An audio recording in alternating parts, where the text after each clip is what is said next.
দিনের পর দিন নাব্য সংকটে হুমকির মুখে মানিকগঞ্জের আরিচা থেকে পাবনার কাজিরহাট নৌ রুটের ফেরি চলাচল। আওয়ামী লীগ সরকারের সময়ে কোটি কোটি টাকা ব্যয় করেও অপরিকল্পিত ড্রেজিংয়ের কারণে 14 কিলোমিটার দূরত্বের এই নৌ রুটটিতে ফেরি চলাচল স্বাভাবিক করতে পারেনি কর্তৃপক্ষ। বিআইডব্লিউটিসি কর্তৃপক্ষ বলছে যে কোনো সময় বন্ধ হয়ে যেতে পারে এই নৌ রুটে ফেরি চলাচল। আর ফেরি চলাচল বন্ধ হলে এই অঞ্চলের ব্যবসা বাণিজ্য এবং যোগাযোগে ফেলবে মারাত্মক প্রভাব। এর আগে নাব্য সংকটে গেল 1 নভেম্বর শুক্রবার রাত 10টা থেকে 3রা নভেম্বর রোববার বেলা 11টা পর্যন্ত 37 ঘন্টা এবং 8ই নভেম্বর শুক্রবার রাত 11টা থেকে 11ই নভেম্বর সোমবার বেলা 2টা পর্যন্ত 62 ঘন্টা বন্ধ থাকে ফেরি চলাচল। সপ্তাহ যেতে না যেতেই এভাবে ফেরি চলাচল বন্ধ হওয়ায় ক্ষোভ প্রকাশ করেছেন যানবাহন চালক ও সংশ্লিষ্টরা। 6টা ডেজার যদি ঠিক মতো মাটি কাটে তাহলে গান ক্লিয়ার হয়ে যায়, এরা তো কাজ করে না, ফকচোদ্দ কাজ করে। এই মাটিটা ওই ড্রেজিং করার পরে পাশেই ফেলছে, স্রোতের কারণে ওই মাটি আবার আপনার ওই নদী ভরাট হয়ে যাচ্ছে।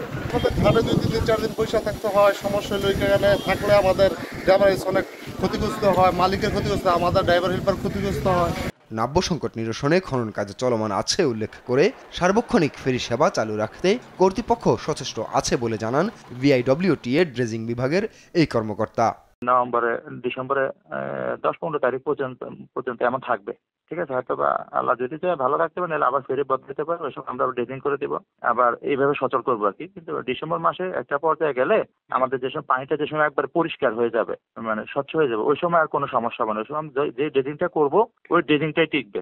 এদিকে ক্রমাগত নদীর পানি কমায় সৃষ্টি হয়েছে ডুবোচরের, যাতে চলাচলের সময় আটকে যাচ্ছে ফেরি। ড্রেজিং কার্যক্রম সফল না হলে ফেরি চলাচল অনিশ্চয়তার মধ্যে পড়বে বলে জানান বিআইডব্লিউটিসির কর্মকর্তা। ফেরি সার্ভিস চালু হলেও দেখা যাচ্ছে যে আবার নতুন করে বিভিন্ন জায়গায় সিলট্রেশন হচ্ছে। 13 কিলোমিটার পথের অনেক জায়গাতেই আমাদের নাব্যতা সংকট রয়েছে। বিআইডব্লিউটিএ যথেষ্ট চেষ্টা করতেছে ড্রেজিং করে চ্যানেলটাকে ঠিক রাখার। দক্ষিণ পশ্চিমাঞ্চলের 21 জেলার মানুষের যাতায়াতের এই গুরুত্বপূর্ণ নৌ রুটে নাব্য ফিরিয়ে এনে ফেরি চলাচল স্বাভাবিক করতে স্থায়ী উদ্যোগের দাবি সাধারণের। নিউজ ডেস্ক, দেশ টিভি।